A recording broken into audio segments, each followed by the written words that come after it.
Today we're here at California's Great America, as you can see.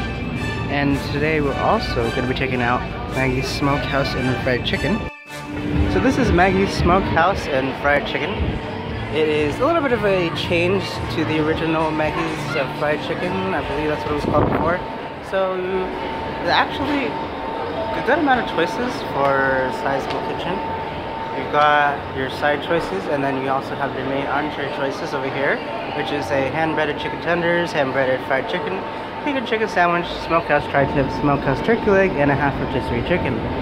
If you have the dining plan, you can get one entree and two sides. Here are some of your sides over here: the garden salad, fruit salad, Maggie's potato salad, sidewinder fries, white cheddar mac and cheese, smokehouse beans, roasted potatoes, and Maggie's kernel corn.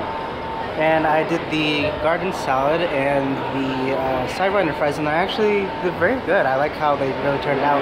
And unfortunately, they didn't have a half rotisserie chicken, but I did get the chicken tenders instead, and they're just as good. So, like I said, if you have dining pass, you can always come over here and use any of these kiosks. Well, one of them is down right now. To scan dining pass and make your order, and it's very, very quick. And you come over here, and if you are not paying a dining pass or a dining plan, and then you can pay there. And then you come and get your food from the little aisle over here, and you go about your business. They've got a couple of things like napkins, plates, ketchup, and other things over there all the way at the end. I really like the aesthetic of this little restaurant. We got a lot of nice kind of farmy, homey style, old rustic kind of look to it. It really turned out quite nicely, considering it was closed for a few months. And the overall architecture of this is very, very nice. I like how it turned out. So as you can see, I got a lot of nice little aesthetically themed touches. We got some lamps over here, and some nice books, and a fence. And yeah, the food overall is very, very good. I was very pleased. And over here, coming soon, I believe still, it may not have finished it yet. I believe it's going to go somewhere here. They are going to have a in-public kind of smoker or a barbecue out here somewhere. Probably going to be here. That's going to be seating, or it's going to be over here. So if you're looking for a lot of fried chicken, turkey, and comfort food style meals, Maggie's Smokehouse and Fried Chicken is definitely a place for you. It is right behind RailBlazer and right next to the Extreme Skyflyer. So if you're interested in that, and you can use your dining pass here, I highly suggest it. We are now over here at RailBlazer, and we're going to take a look at some of the construction that's currently in progress. As you can see, this section of the sports is very, very busy. As you can see, there's a lot of stuff going on there. Up here at the top, near the top of the lift, everything is pretty much finished. I believe the chain, as I've heard, is already in place. Okay, actually, yeah, you can see a little bit of it sticking out right there. That's some of the chain. And there's some communication cables hanging from the lift right now. I'm sure this will be wired later on. I think those are for cameras and the sort. And it seems like a lot of the aesthetic work and grounds work is currently being wrapped up. They are finishing up a lot of the fencing and a lot of the little pathways and areas where you can sit down. And as I expected last time, I was saying that it's probably those lamps probably going to be those just basic kind of lamps that you normally see like at a camping site. They are. There's them right there. And they look really nice. I think it really works. I like what they've done with the place. You can see some of the chain sticking out of the lift right now. It has not been fully inserted into the lift as of yet. Another thing that was also pointed out by some people is that in the original release it said that the lift was actually going to be silent, which means that it would be using the passive magnetic fins that you would normally find on, say, like a vertical lift coaster from like Gerstlauer, like Hangtime at Knott's, where it would slowly repel back down the lift in the event of a stall or anything of the sort. But in, I guess, a different change of probably budget, they have actually removed that and opted for the normal anti-rollback devices, the regular clicking and clacking ones that you would normally find on any other coaster. I do also notice that they've already welded most of the track together. They probably will have to go back over it with a little bit of paint, which is probably why they have these very large lifts right here. So yeah, you can get a better look at some of the views of RailBlazer's lift. And and a lot of them really well done rockwork. I really like how the rockwork turned out. I always like kind of see how they turn their needs of rockwork to be in a certain form into something that looks natural versus something that looks a little bit more artificial and like not what would normally be rockwork or very naturally occurring rockwork. So yeah, I really like how it's turned out. It's pretty ingenious how they put this stuff together. I look forward to riding, obviously. Also, this off-axis airtime hill, I believe is off-axis because it gets really close, really close to the lift. Like it's really hard to tell perspective-wise, but I think that's pretty close. That's like maybe 3 or 4 or 5 feet from the lift. So that's some really close clearances. But I'm sure it's gonna make for some great near misses, which this ride is filled with. So a fun little fact about RailBlazer, insight to how a lot of these rides are made. So the track is made by RMC, as you might imagine, but the supports are actually made by Chance Rides, oddly enough.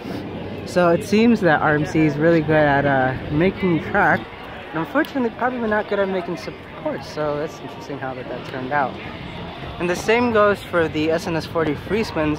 The supports, I believe, are made by SNS, but the track is of course made by RMC.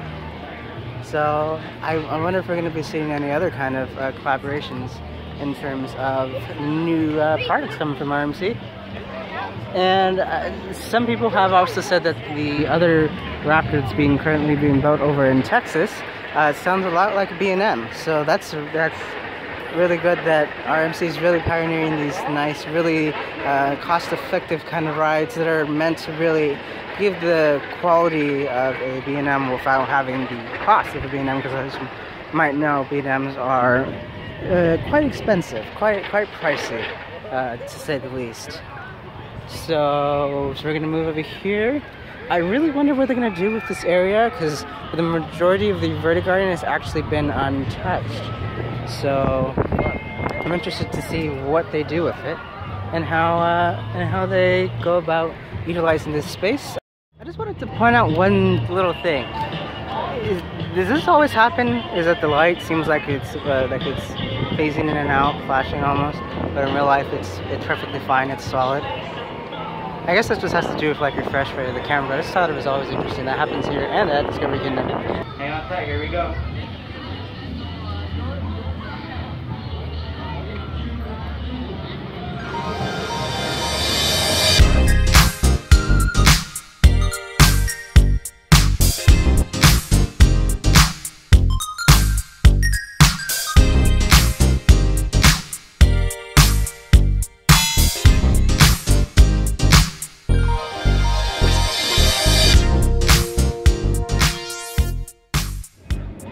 So back when the park first opened, there was, as I've read, a time capsule that was buried somewhere here in what used to be Kidsville, now Planet Snoopy.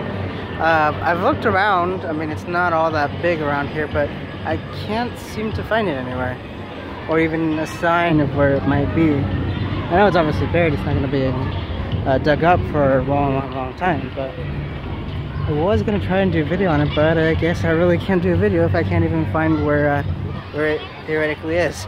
So if any of you watching this video know where the time capsule is, make sure to comment down below or DM me on Instagram, poster.labs. And if you could help me out on that, I don't really know necessarily. So, yeah, I don't know where it could be. Over here too, we do also have the splash pad open. I don't remember exactly what the name of this is offhand. It says, over here, it says, I'm not even going to try to pronounce that, something K. So it's basically a little splash pad. I did notice that actually Mass Effect is actually closing one of the smaller lines today, which I find very interesting. So, I don't know what that is.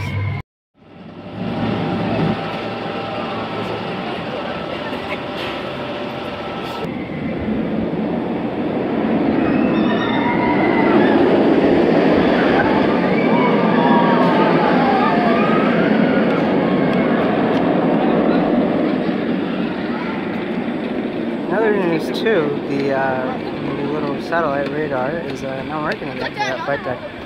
Oh, it's still going.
My day went to a lot of recording some stock footage for a new initiative that I'm trying to go about doing.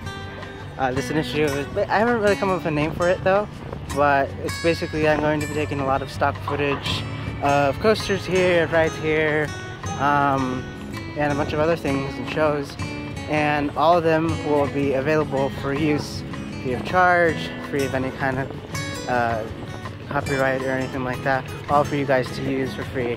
So, because when I was first starting my channel and I was trying to compile a bunch of videos and stuff like that, I didn't really have a lot of options when it came to trying to put together the videos on parts because there wasn't enough stock footage that was available in Creative Commons.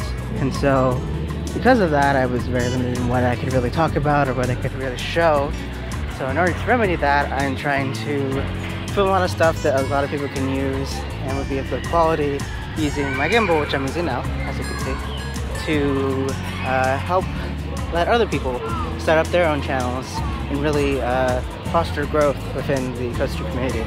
So if you're interested in that kind of stuff, make sure to follow me on Instagram at coaster.labs, and I'll give you guys more information as to when the footage that I shot today, and we'll be filming for the next couple of months, hopefully, will be coming out so you guys can start using it as however you want. So with that, I'm going to say have a good night, and from here at California Great America, I'll see you somewhere. Goodbye.